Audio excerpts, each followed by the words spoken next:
Hörer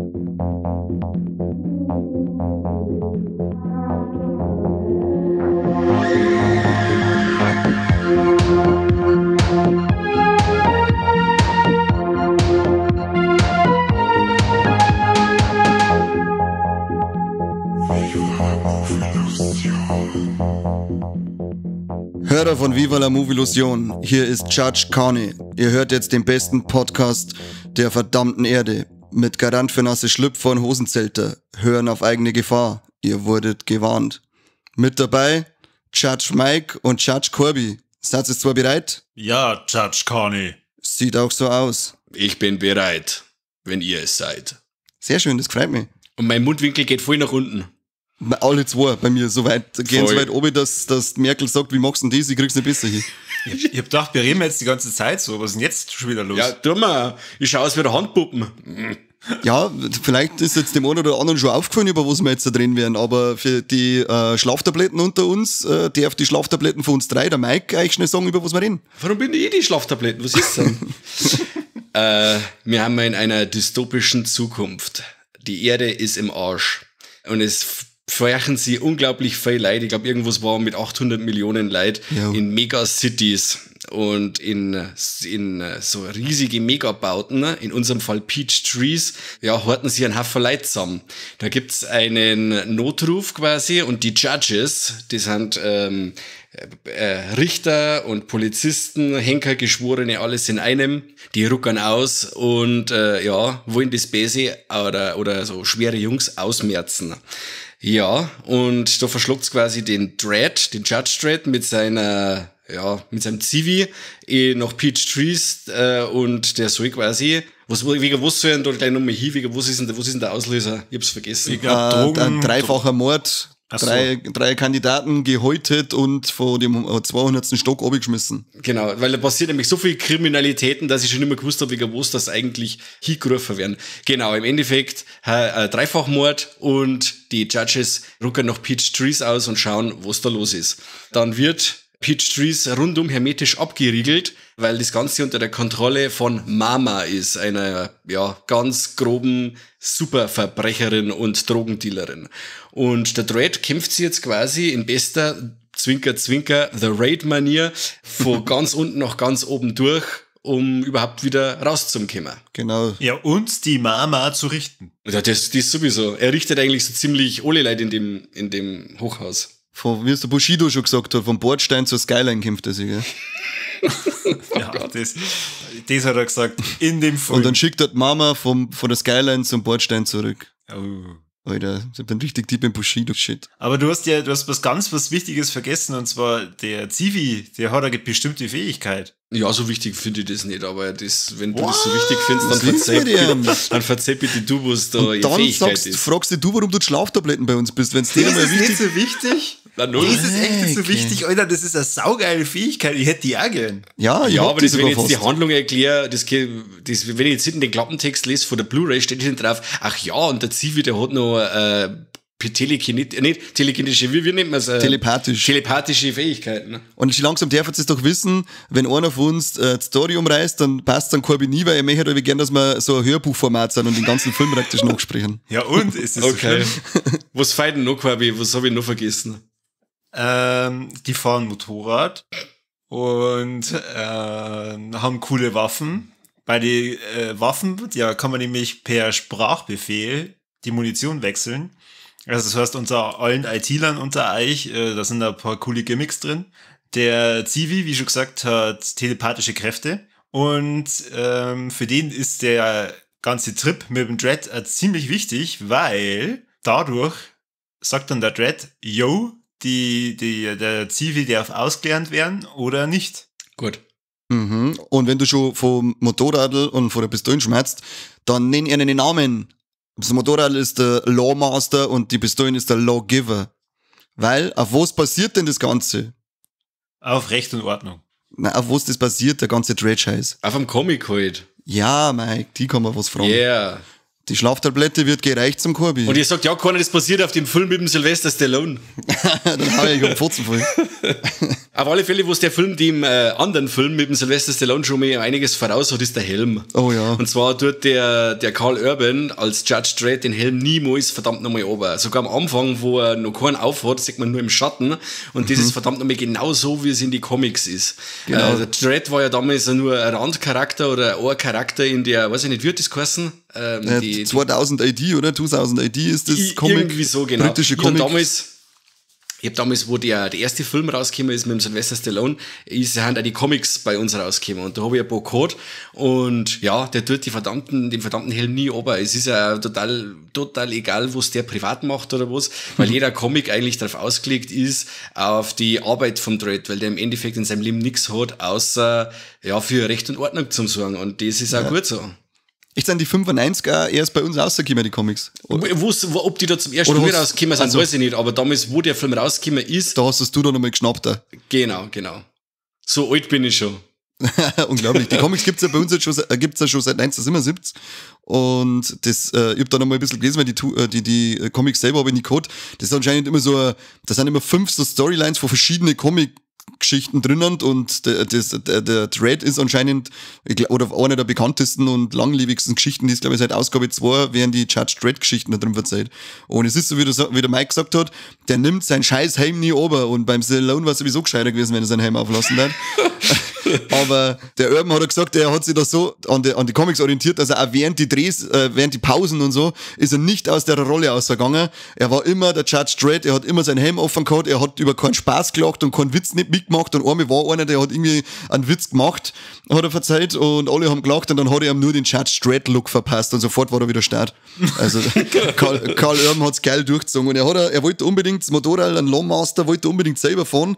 Und sie haben dann auch geschaut, weil eigentlich die Reifen sind ja extrem groß in die Comics und da kannst du den echt nicht fahren. Sie haben es extra so gebaut und so nah an Comic gebaut, wie es noch gerade geht, aber mit Abänderungen, damit man wirklich damit fahren kann. Und der Urban hat darauf bestanden, dass er das drum selber fahren darf. Okay. Und ich mir jetzt auch gerne fahren, weil das echt geil ist, das Teil. Aber du wärst ein ziemlich schlechter Judge.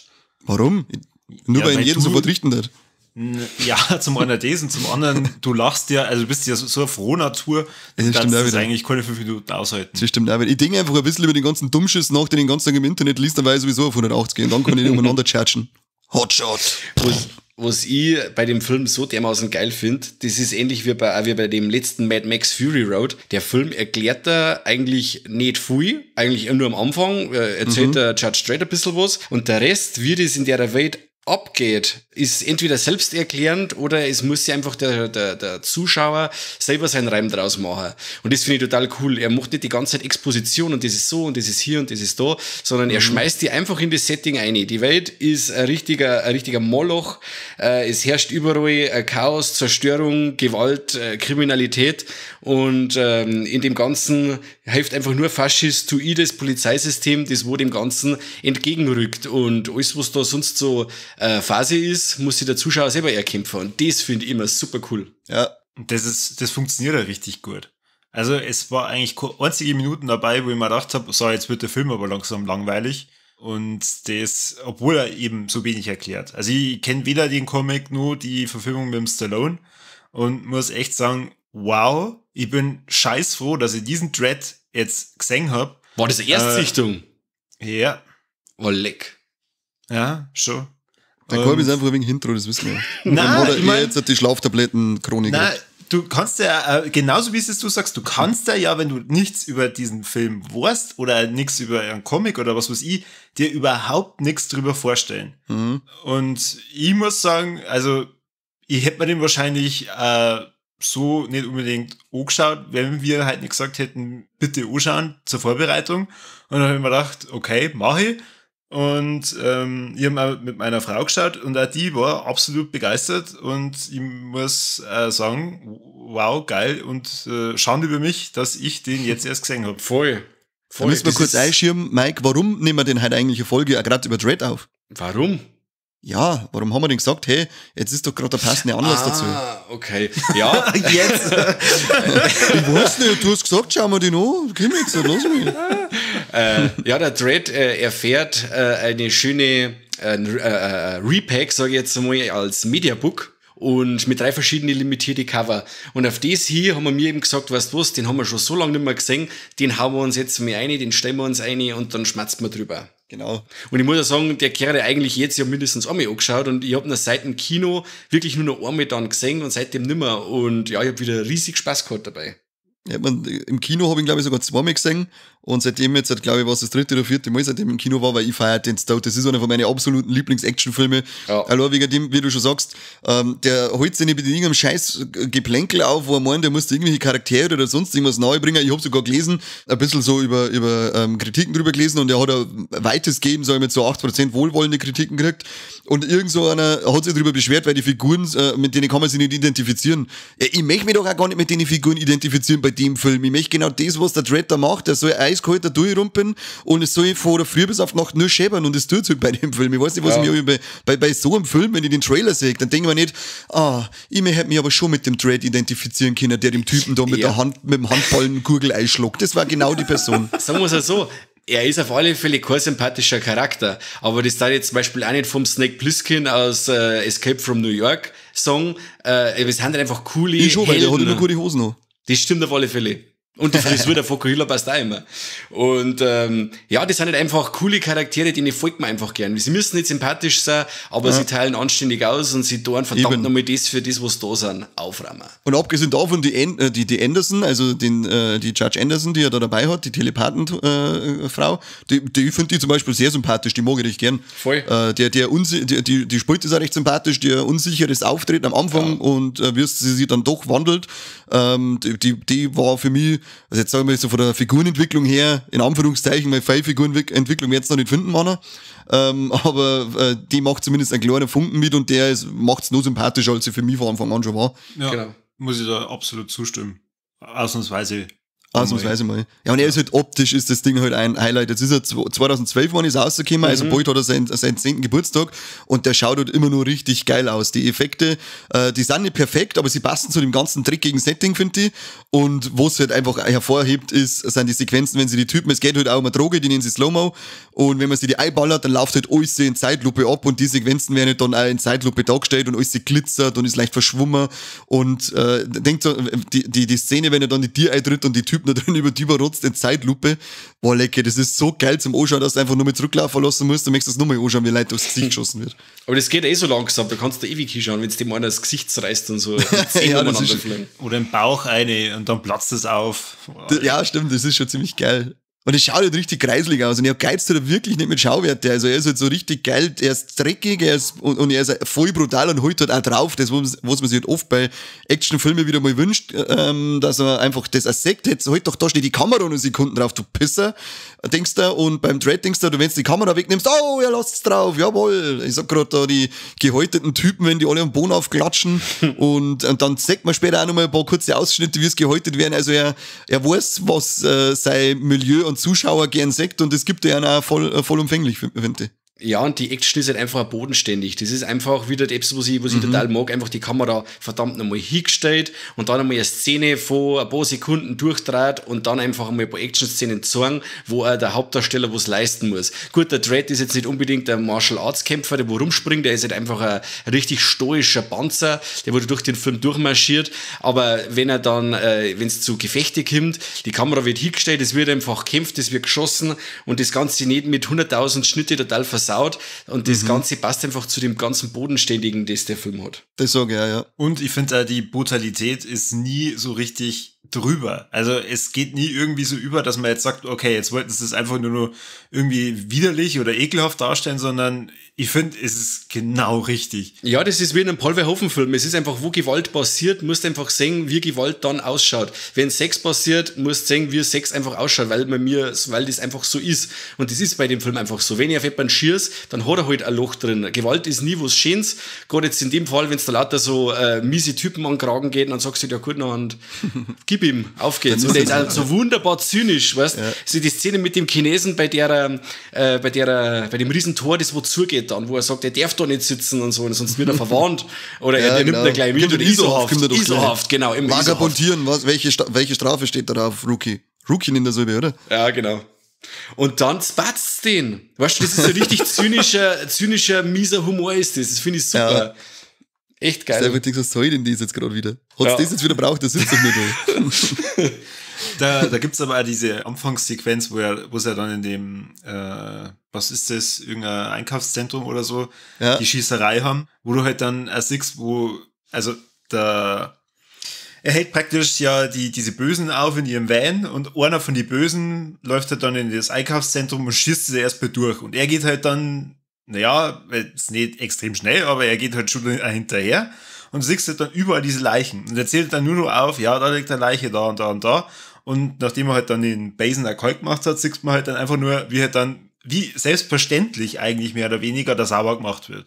Ja. Da habe ich mir auch gedacht, okay, das ist auch sehr zynisch. Aber klar, ich meine, wenn da so extrem viele Menschen in dieser Metropole leben und da eben auch Gewalt, was Unmittelbares ist, dann ist es wahrscheinlich da auch einfach an der Tagesordnung. Absolut. Ja, und er nennt es Rekruten, nennen das nicht Rookie, das haben wir falsch gesagt. Jetzt muss ich wieder so Ja, viel ich glaub schneiden, oh Mann, alles wieder, weil du dich dann aufregst, nie habe ich Rookie gesagt, nie. Nein, nee, der einziges Mal, das hast du doch wieder in die Lippen eingeschnitten, das ist das letzte mit dir. Es ist auch in den Comics auch so, dass da auch brutal viele Mutanten vorkommen und so. Das ist mir leider jetzt in dem Film noch ein wenig abgegangen, wenn du sowas noch gesehen hast, sowas in der Richtung. Weil da gibt's wirklich auch durch das, dass die ganze, alles mit Müll voll ist und was hier, ergeben sich da halt teilweise totale Mutationen an Leid oder dass es teilweise Kannibalen gibt und lauter so ein Zeug. Es gab halt in der ganzen Welt noch so viel zum Entdecken oder was man da noch reinpacken hätte können. Und deswegen finde ich es auch so schade, dass der Film im Endeffekt ja auch gefloppt ist und da auch keine Fortsetzung mehr zum Erwarten ist, oder? Ja, Da wollte genau. ich gerade fragen, warum gibt's denn eigentlich kein Dread 2? Weil das ja schon der Dread 2 ist, wir haben doch schon einen Judge Dread gehabt mit dem Sylvester Stallone. Nein, Wobei Der der wenigstens hat knapp- Kannibalen gehabt hat. Der hat ja, aber der wenigstens Vollidiot mit seinem scheiß Motorrad, dem Lawmaster, wenn er umeinander fährt und dann vorne wackelt das Plastik drüber Ja, umeinander. das Das schaut ist alles so aus Plastik. billig. Das ist so billig. Also der ist ja echt grenzwertig schlecht. Ja, aber das ist ja kein offizieller zweiter Teil. Nein, ist er nicht. Das ist ein eigenes Ding. Und er wollte, also er kennt mir der Mann, er hat am Anfang auch von die Dark Judges und so, also die ersten Geschichten geschrieben, und dann hätte er was mit den Dark Judges und so weiter geschrieben. Aber leider es ist halt dazu nicht gekommen, weil der hat Budget gehabt von einer knappen 50 Millionen und hat, glaube ich, insgesamt gerade mal noch 35 Millionen eingespielt. Es hätte zwar auch mittlerweile Petitionen gegeben von Fans und so, aber der Regisseur hat schon ausgeschlossen, dass es ein Sequel geben wird, weil er halt nicht erfolgreich genug war. Dann war ja auch mal eine Serie, war doch auch mal im Gespräch. Ja, auch genau. mit dem, was Carsten da hat, auch wieder mit dem Karl Urban. Ist jetzt auch schon wieder wahrscheinlich 5 Jahre her, die Geschichte, dass eine Serie kommen soll. Gibt's auch wieder, ist auch nichts vorangegangen. Ich glaube, dass das Dread-Film-Universum momentan erst einmal wieder mal dahin geschieden ist. Und wir leider an Karl Urban nicht nochmal als Judge sehen werden, weil das ist dann alles sehr wahrscheinlich wieder erst in x Jahren, und wenn er dann hat er wieder keine Zeit und dann machen wir wieder neu und fangen wir wieder von vorne, nur so das übliche Blabla aus Hollywood halt. Das heißt, er ist für immer in The Boys gefangen. Für immer, ja. Okay. Und er ist einfach Ihr so geil Pussys. als Dread, er ist so geil. Ja. Man sagt nur seinen Mund und die immer die ganze Zeit geil, diese geile Fresse mit den oberzogenen Mundwinkeln, der muss doch einen Krampf in der Fresse den ganzen Tag irgendwann gekriegt haben. Das Er stimmt. ist insgesamt einfach ein saugeiler Schauspieler. Ich weiß nicht, ob ihr das Ganze dann auch mitgekriegt mit dem, mit den Vergleichen mit The Raid oder mit dem, wer von wem abgeschaut hat und so. Habt ihr das damals auch mitgekriegt? Du jetzt nicht, Corby, für die ist es neu. Oder hast du The Raid überhaupt gesehen? Na, Fragezeichen. Oh regt mich der Gott, das Corby ist auf. der nächste Top 10 Actionfilm. Regt mich der Corby auf. Wahnsinn. Aber es ist ja so, dass 2011, also ein Jahr vorher, der Film The Raid rausgekommen ist. Und der hat im Endeffekt dieselbe Story. Ist auch ähnlich hart, gerade dass für in dem Fall ja auch viel mehr mit Martial Arts ist. Und es wird nicht so viel geschossen, weil so viel Leute, wie da die ersten, weiß ich nicht, 15 Minuten sterben, haben sie dann keine Munition mehr. Und dann metzeln sie sich gerade mit Macheten und solche Sachen dahin. Und ja, im Endeffekt ist das von der Story her schon hübsch ähnlich. Wobei ich sagen muss, ich mag sowas. Also die Story jetzt für so einen Actionfilm aufs Nötigste reduziert und dann einfach von unten nach oben durchkämpfen und das Ganze voll stylisch und hart, das mögen wir. Ja, und der Film ist halt auch 2011 gekommen, der andere 2012, und nach Adam Riese soll ja die Zeit nicht dafür ausgereicht haben, dass man den Genau. Dread aufzieht. Ich denke mal, das ist einfach nur zeitgleich die Idee gekommen, der hat ja, der John Wagner, glaube ich, ist der, oder, wie heißt der? Na, der hat ihn erfunden. Pete Travis, meine ich, ist der Regisseur. Der hat ja schon 2-3 Versionen geschrieben gehabt und am Ende ist halt jetzt die Version für ihn dann übrig geblieben. Denke ich mal, ist ein Zufall, dass es einfach darum geht, dass man sich durch ein Hochhaus kämpft. Und ja, wie du schon sagst, am Ende sind beide auf eine Art voll geil. Also es wird sowieso scheißegal. Richtig. Sicher. Also, Gott, ich wollte jetzt noch mal in den Raum geschmissen haben, dass wir über The Raid auch mal geredet haben. Noch.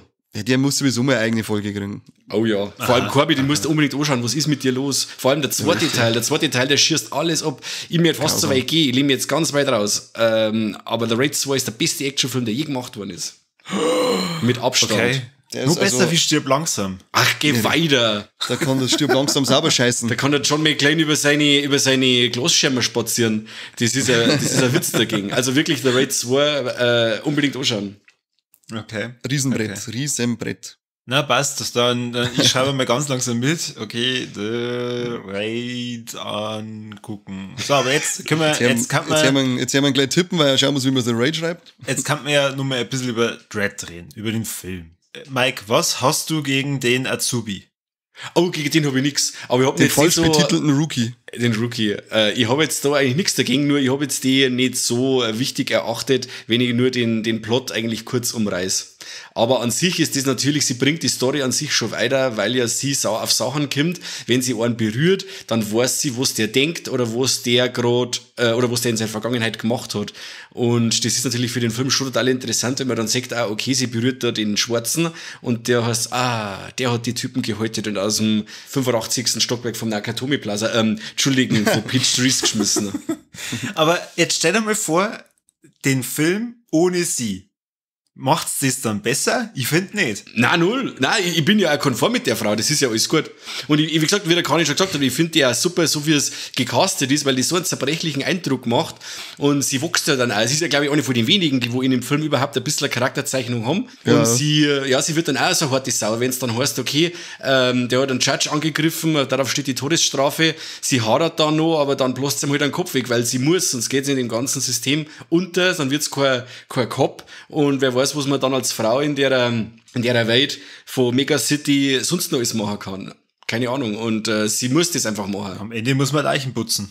Und wo wir gerade bei den starken Frauenrollen sind, die Lena Headey, die wir alle kennen aus Game of Thrones, die Cersei, das Obermistviech, die spielt die Mama richtig cool. Also mit der fiesen Narben im Gesicht und ja, und was alles macht, damit sie ihren Status der Bad Bitch untermauert, ist wirklich cool. Sie ist eine richtige, widerwärtige Tante, die, ja, eine super coole Bösewichtin einfach ist. Aber du tausch mal bei ihrem Nachnamen noch in der Mitte das L gegen D aus, dann stimmt der Name nämlich auch. Was? Die heißt Lena Headey. Nein, in der Mitte D statt am L. Ach, dann habe ich greislich geschrieben. Headey, ja, Entschuldigung. Beschwer dich bitte an mich. Coolste, weil vor der Anderson vorher noch geschmerzt habt, ihr Telepathen-Tante, coolste Szene im Aufzug. Er überlegt gerade, sich zu entwaffnen. Er hat sich's anders überlegt. Sehr geil. Das ist Weltklasse. Es ist ein geiler platter Humor und das Platte ist irgendwie bei den Film durchgängig. Der ist total stumpf und platt, aber in dem Fall halt einfach, wie sagt der Flo, stumpf ist Trumpf. Und genau. in dem Fall halt absolut treffen. Der braucht überhaupt keine Ebene für irgendetwas, sondern der hat eine Fläche und die bedient er voll, so dermaßen geil, dass, wie gesagt, ich sitze nur da und grinse mir an Wolf. Ja. Die geile Minigun-Szene, die schaut ja da wieder so geil aus, wenn sie von oben oben filmen und damit die Miniguns durch das scheiß Haus durchrotzen. Eiskalt, ohne Verlust, ohne Rücksicht auf Verluste von Zivilisten, sondern einfach durchrotzen und hoffen, dass wir den Judge endlich erwischen. Also die Szene habe ich tatsächlich vorher schon gekannt. Ja, diesen Trailer war mir aber nicht klar, dass das irgendwas mit Dread zu tun hat. Okay. Es ist überhaupt so, dass so unglaublich viele Unbeteiligte zu Schaden kommen. Allein schon in der Eingangsszene mit dem Einkaufscenter, da gehen ja schon so viel Leute drauf, einfach so Unbeteiligte. Und dann eben, wie du sagst, mit der Gatlin-Szene, das ist ein Wahnsinn, wo da Leute drauf gingen. Und ja, richtig kaltschnäuziger Bastard. Bei der Eingangsszene kurz, hast du den Fettsack gesehen, der auf dem Boden liegt mit dem komischen Radl? Ja. Ich hab mir nämlich nur gedacht, was ist denn eigentlich das für ein komisches Drum, was neben ihm liegt? Wie soll denn der Fettsack mit einem Einrad umeinander fahren? Und warum sollte er überhaupt mit einem Einrad fahren? Dabei ist das ein kleines Easter Egg versteckt, weil in den Dread-Comics gibt's die Fettis. Und das sind halt so extrem Fettsäcke, die unter einem Ranzen dann irgendwie so ein Wagerl haben, wo sie einen Bauch auflegen, damit es gehen können.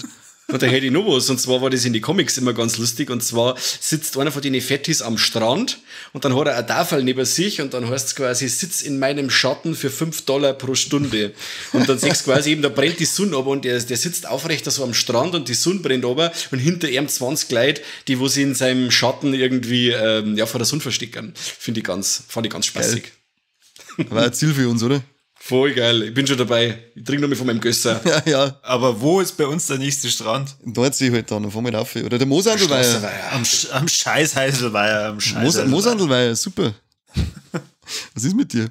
Ja, nee, dann haben wir ja Ziel. Passt. Ja, auf alle Fälle. Und was auch sehr cool ist, das Finale dann, wenn dann natürlich die Gerechtigkeit siegt und sie mit dem Kopf aufkommt, das ist für mich eine von den geilsten Aufnahmen. Also, man sagt ja immer Leid bei Filmen runterfallen, aber selten, dass ein Film mal sagt, wie das ausschaut, wenn dann einer aufkommt, ist ja bei den 3 am Anfang schon, aber wenn es dann die Mama auch noch erwischt, diese Aufnahme, wie ihr Kopf aufkommt und dann so halt langsam in die Breite geht, wie es halt wahrscheinlich mit dem Kopf passiert, der aufkommt, das ist jetzt da und denkst da, boah, krass, Alter, echt jetzt, das zeigt es ja so, ja, cool, mag ich. Und er bricht übrigens auf in einem X, das steht für das X vom Dread seinem Helm. Wow.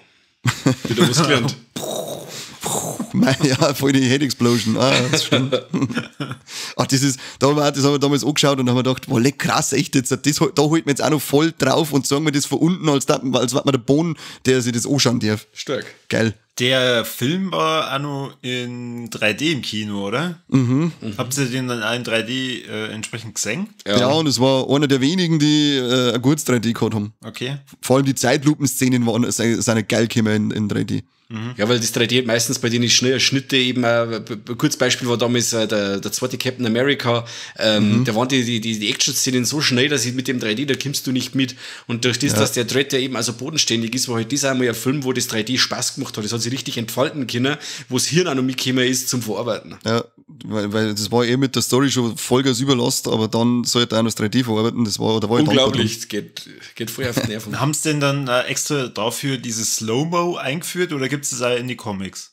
Das weiß ich nicht. Also ich weiß zwar, dass es einige Drogenarten gibt, eben dann eine, die Leute mutieren lässt oder sowas in der Richtung, aber das Slow-Mo an sich wüsstet ihr jetzt nicht. Aber ich habe aber auch nicht alles gelesen von den Comics, aber ein Teil, aber da ist nicht vorgekommen. Ich kann mir jetzt vorstellen, dass man das in einem Comic relativ schwierig zeichnen kann. Zeitlupe. Ja. Geht so, ja. Aber im Film schaut es dafür umso geiler aus. Bauen sie so über sauber mit einem Asthmaspray ein, wie ich natürlich, jetzt wenn ich bei dem Film neu anschaue mit mir und mir als Lungenspastiker mit Asthmaspray kennt, schaut er mich gleich an, deswegen nimmst du das immer, oder? Ja, genau deswegen, du Vollidiot. Ich bin mir gerade weh. So läuft dann grundsätzlich, so schaut jedes Gespräch aus bei Dread mit jemandem, der das erste Mal sagt und neben mir sitzt und das erste Mal Slow-Mo sagt, nimmst du das auch wieder? Und dann setzt du erstmal wieder deinen Helm auf. Genau, und dann sagt Judge Carney. Genau, und sag, Isohaft. Hotshot. Oh ja, Genau. Hotshot. Ja, ich gebe gerade wie Brennnessel oder heiße Ohrwaschel oder so her. Ohrwaschlerin. Oder Fußmassagen. Ja, genau. Quinzenschleifer. Kann ich verarschen, Quinzenschleifer. Wer von euch kennt denn die ganze Munition auswendig? Na. Der Kani überlegt schon. Ja, aber die Namen kann ich jetzt auch nicht mehr sagen. Er hat normale Panzerbrechende hat er gehabt, oder? Irgendwas mit X. Den Hotshot hat er gehabt. Irgendwas mit X, da wo er dann den einen Kopf geschossen hat. War der Hotshot das, wo er dem einer in den Mund geschossen hat? Ja, gleich der vom Anfang. Okay, und was war dann das, wo er diese Feuerbrunst da explodieren hat lassen? So Flammenwerfer. War das der Flammenwerfer? Ich weiß es nicht mehr. In dem Film mit dem Stallone hat es einen Doppelwummer gegeben, das weiß ich noch. Doppelwummer. Ich hätte extra noch geschaut, weil den habe ich nicht daheim, den mit dem Stallone. Ich hätte extra geschaut, ob ich den irgendwo zum Streamen finde, aber der ist ja nirgends drinnen. Weil ich dachte, boah, den hätte ich jetzt eigentlich auch noch mal gern davor singen als Vergleich, aber weil der ist bei mir ewig her. Ich weiß nur, dass ich damals gedacht habe, Gurkensalatzeit. Ich glaube, ich habe den auf VHS bei meiner Oma nur auf der Couch gesehen, so lange ist das her. Ich glaube, ich kann den Film nicht mehr. Ich glaub's nicht. Das ist zu lange her. Wenn man den jetzt noch mal anschaut, die wird mir dermaßen die Netzhaut wegrasieren, dass es ganz aus ist. Oh, vor allem, wenn wir da jetzt schon verwöhnt sind von dem Dread. Nein. Ich glaube, ich lasse. Stellst du mir vor, zum Schluss hätte er dann gesagt, ja, wir haben es geschafft. Und dann Konfetti. Und dann so von der Pistole aus. Ja. Silvestermodus. Weil der Stallone-Teil, der ist halt auch ziemlich weich gekocht. Da passiert ja nicht wirklich was Brutales, oder? Habe ich das richtig in Erinnerung? Na, das sechste Mal. Ja gut, es gibt, wo der Bösewicht sagt zu dem Roboter, Central, reiß ihm Arme und Beine aus und lass seinen Kopf über, damit er alles mitbekommt. Also da sechst dann quasi, wo er den Typen an die Arme nimmt und zirkt auseinander und dann sechst du, wie ein Arm aus der Kugel springt und reißt ihn quasi aus, so ganz schnell. Aber sonst, einmal ich sechs nur bei den Kannibalen am Spieß, aber sonst meine ich, was das dann hübsch mit den Gewaltspitzen. Okay. Ja, na, deswegen, weil jetzt, wenn ich einen Dread sage, dann möchte ich den halt so knüppelhart und gnadenlos sehen, wie den 2012, weil den, allein an den, wie wir vorher schon gesagt haben, den Handballenschlag in die Kugel rein. Ein Stück da, wie sagt er, ein Stück dran und dann sagt er auch irgendwie so geil, ein Stück da dran und haut ihm den Ding in die Kugel rein, dass der Hals eindruckt ist und dann denkst du gerade, oh krass, Alter, ich hab schon schlechtes Gewissen, wenn ich einer Hirnbatzel an die Kugel ohne gebe und er haut ihm sauber die Handballen rein, was ist mit dir? Ja, wie oft machst du denn das? Ach, da haben wir einen Bekannten, der wird Song zu oft. Darfst du nicht zu fest, du musst jetzt schauen, weißt du schon. Das ist so eine Gratwanderung an Witz. Aber das heißt, ihr sagt, den 95er Judge Dredd nicht anschauen. Ja, schon mal. Ja. Weiß ich nicht, wie gesagt, schau dann nur mal an, aber ich werde nicht mehr anschauen. Vielleicht mal mit dem Sohnemann oder was, aber so, ich hab's jetzt nicht vor. Okay. Ja, ich muss auch, wenn er mal billig irgendwie umgeht, dann schnapp ihn mal auf alle Fälle. Da steht er gut im Regal, wenn es ist, aber ich möchte ihn noch mal gesehen haben, weil ich halt fast gar nichts mehr weiß davon. Ich weiß nur, dass mich genervt hat, dass er seinen Helm runter tut und dass mich genervt hat, dass er nicht wirklich wild ist und dass mich genervt hat, dass beim Lawmaster die ganze Zeit das Plastikgestell rundum wackelt. Das waren ein paar so Sachen, wo ich mir gedacht habe, ja. Brauchst du das? Ich glaube nicht. Man muss ja auch dazu sagen, dass die Blu-ray an sich fast unerschwinglich ist von Judge Dredd. Also da geht's ja irgendwo bei, weiß ich nicht, über 20 Euro los und hört dann beim Steelbook mit 65 Euro auf. Also es ist auch nicht so leicht, den dann also wie gesagt, also da kaufst du halt eine DVD, aber die Blu-ray, da ist die günstigste bei 35 Euro. Also das ist schon hart. Ja, vor allem für den Film dann. Ja, genau. Ja, gut, ich meine, den kann man ja bestimmt irgendwo streamen. Ja, bis jetzt ist er nirgends drin. Ich habe geschaut bei Prime, Disney Plus, Sky und Netflix, also nirgends drin. Join Plus habe ich dann, hätte ich noch gehabt, aber da habe ich nicht mehr geschaut. Aha, okay. Und ob es Rakuten TV, was auch immer Rakuten TV sein soll, keine Ahnung. Ob nicht die haben, weiß ich auch nicht. Hauptsache meine Fernbedienung hat einen extra Button für Rakuten TV. Ja, das ist doch von Samsung, glaube ich, irgendwie der TV-Sender oder so. Frag mich nicht. Ich möchte es nicht haben. Ich sage abhauen, ich habe genug Streaming-Dienste zum Zahlen, die ich nicht mehr hernehme. Sie, Join Plus. Du bist gemeint, Join Plus. Du bist gemeint.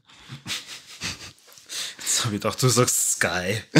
Nein, Sky nehme ich tatsächlich her, weil so wie es mich oft nervt, sie haben aber trotzdem vor allem ein Serienangebot mit dem HBO-Deal, haben sie halt wirklich sehr, sehr hochwertige Sachen immer am Start. Aber Judge Dredd haben sie nicht. Hat nicht jemand was zum Judge Dredd zum Sagen? Ja, geil. Dann kann man zum Fazit kommen, apropos geil, oder? Ja, dann verzeih mal, was hat dir besonders gut gefallen und was nicht so, du Schwan. Also, was mir gar nicht so gut... Schwan? Schwan, das wollte ich sagen. Nein, ich glaube nicht. Schwan. Aber dann haben wir wieder explizit. Wo es mir nicht so gefallen hat, das sind, jetzt wird's mir noch gleich hassen, einige der Slow-Mo-Szenen. Ich hau dir deine schiefen Zehntasse. Ich hau dir deine dreckigen, reißenden schiefen Zehntasse. Wie gesagt, wenn er da die Typen, die Junkies ausreichert und schießt ihnen da die Gesichter weg, das ist cool. Aber es sind so viele Szenen dabei, wo du sagst, wow, dauert das fucking lang. Und das hat mich dann teilweise aufgeregt. Das nimmt dem Ganzen so voll den Schwung aus. Da mag ich die nicht so viel sehen von den Slow-Mo-Szenen. Was mir super gefallen hat, das ist einfach die verdammte Nähe zur Comic-Vorlage, dass er einfach seinen Helm aufsetzt und das Ding nicht mehr runter tut. Und das ist einfach, das trägt einfach so viel zur Authentizität von der Figur bei, wo ich sage, okay, die haben verstanden, um was es beim Dredd geht. Da geht es nicht um mordsmäßige Charaktertiefe oder findige Dialoge oder Meta-Ebene. Da geht's einfach um handfeste Action und die braucht nicht unbedingt ein Gesicht, aber einen Helm und ja, das finde ich super cool. Ich gebe weiter. An den Corby. Okay, also cool. Absolut der Dredd und die Anderson so als Duo, die unterschiedlicher nicht sein könnten, aber sich doch gemeinsam durch dieses Hochhaus schießen. Ich finde es super und ich habe es vorhin schon gesagt, ich habe mich toll unterhalten gefühlt und wenn die Anderson nicht dabei wäre, dann denke ich, wird mir der Film wahrscheinlich auch gar nicht so gut gefallen. Ich würde den Dredd immer nur cool finden, aber wahrscheinlich war er mal dann einfach zu eintönig. Ich glaube, du möchtest damit jetzt die letzten Folgen aufkeimenden Frauenhass ein bisschen verstecken, kann das sein? Ach, das war eine Frau. Ja, dann. Warte, musst du klatschen, dass du schneiden kannst, oder? Ja, dann gehen wir über zu meinem, was hat mir nicht so gut gefallen, zur Mama. Aber nicht ihr Charakter selbst. Also bis zum Schluss fand ich die, wie es der Mike auch vorhin schon gesagt hat, echt cool und richtig Bass. Aber das Finale, da habe ich halt dann gedacht, also irgendwas fehlt mir jetzt schon noch. Da hätte schon noch mal irgendwie so einen richtigen Kavums geben dürfen. Und damit meine ich jetzt nicht das Kavums dann am Boden, sondern halt wirklich, dass die vielleicht jetzt nur mal irgendwas in der Hinterhand hat und dann aber sie hat im Endeffekt schon alle verhorzt. Die große Action, das Action-Piece, was ja der Film am Ende hat, ist ja der Kampf gegen die korrupten Judges. Und sie ist ja dann bloß noch sie ist der Epilog, die Kirsche, wo man oben noch weghaut von einem Eis, das man nicht mag, weißt du, so. Die wird einfach weggelatscht. Ja, schon, aber für das, dass sie halt da eigentlich der Oberbösewicht die ganze Zeit war, ja. Sie hat auch bloß Leute in den Tod geschickt im Endeffekt. Sie hat auch bloß austeilt die ganze Zeit und gesagt, geht's da hin. Ja, aber trotzdem, keine Ahnung, sie hätte halt vielleicht nochmal mit zwei Gatlings einmal so richtig auf beide ballern können, dann hätte ich gesagt, boah, schau hier, boah, leck, voll geil. Links und rechts oder im Arm. Ja, und so habe ich mir dann auch gedacht, boah, Kim, cool, er schmeißt jetzt da oben, nicht schlecht. Aber trotzdem, das möchte ich dem Film vielleicht nur mitgeben.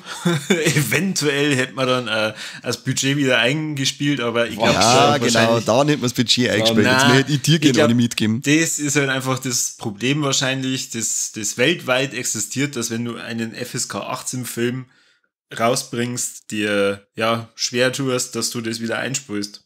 Da gibt's nicht so viele Beispiele, wo man sagt, ja, da hat es immer hervorragend hingehauen.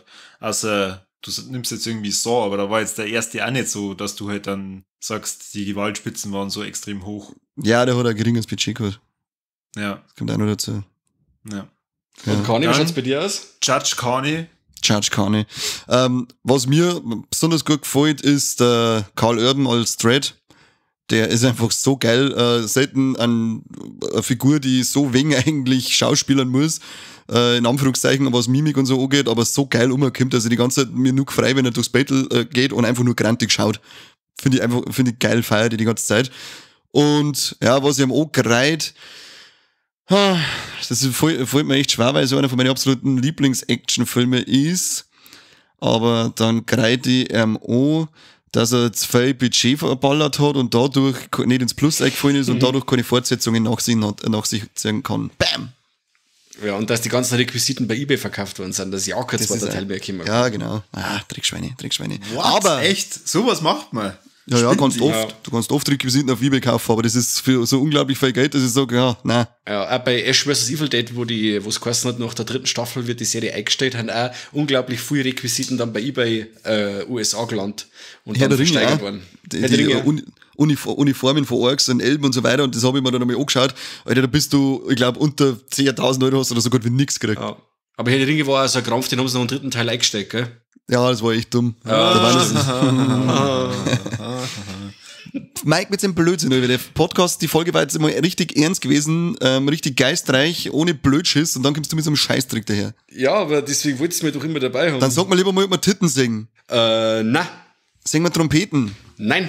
Singen wir tote Tiere? Na, der Film hat nichts zum Bieten. Das ist echt eine richtig langweilige Grütze gewesen. Gell? Wahnsinn. Dann schauen wir lieber nur mit Midsommar, der hat alle 3. Ah, da schon, ja. Spoiler. Da kennt sich ja die Folge dazu hören, da haben sich der Mike und der Corby drüber unterhalten. Ja, ja, offensichtlich hat es der Kani nach wie vor noch nicht gehört. Ich hab's euch schon mal gesagt, ich höre mir den Scheißdreck nicht an, was es verzeiht. Ich glaube, dass der Kani nach wie vor den Film noch nicht gesehen hat. Midsommar, weil den habe ich mit dem Corby miteinander mal gesehen. Ah, okay. Oder aber doch nicht den Director's Cut. Nein, Director's Cut noch nicht, aber den normaler schon.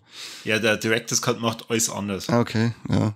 Corby, bevor du lauter Käse verzeihst, erzähl lieber mal die Leute, was da sind. Ja, schaut euch Dredd an. Echt geiler Film. Holt euch wahrscheinlich die Mediabox. Voll Glück. Wenn du das liest, kostet es wahrscheinlich auch schon wieder 60, 70 Euro.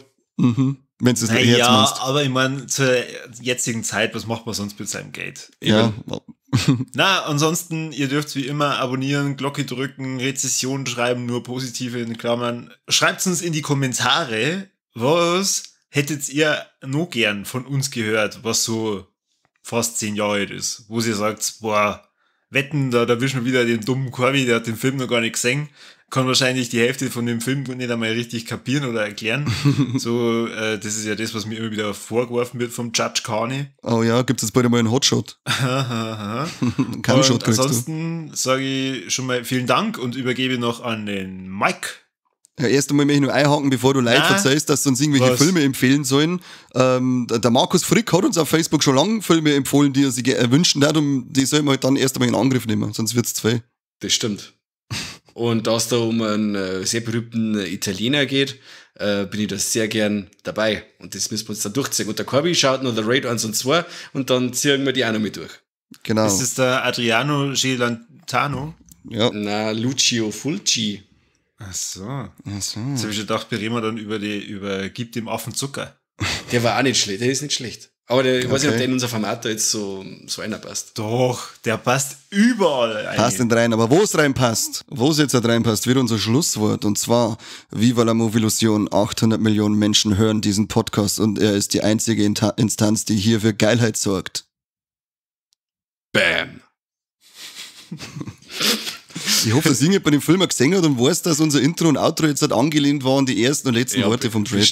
Bestimmt. Nein. Ich glaube, das alles umsonst war. Ich sag jetzt einfach Servus, weil dann wissen die Leute, dass es geil ist. Lauter Pflaumen haben wir die und so hier. Die haben schon lange abgeschalten. Ich habe schon lange das Outro, nachdem der Kani fertig war, zu Ende laufen lassen. Ich glaube, die haben ausgeschaltet, nachdem es geheißen hat von Corby, Raid habe ich nicht gesehen. Was? Hat's geheißen? Was schaut der Corby überhaupt so? so? Der Trade Erstsichtung. Was? Der ist doch nicht ganz dicht, der Kerl. Hey. Okay. Hey. Also, Das bevor ist wir in so den Krampf kommen, Servus und Habideri. Macht es gut mit Viva la Movilusion, dem besten Podcast in Mega City One.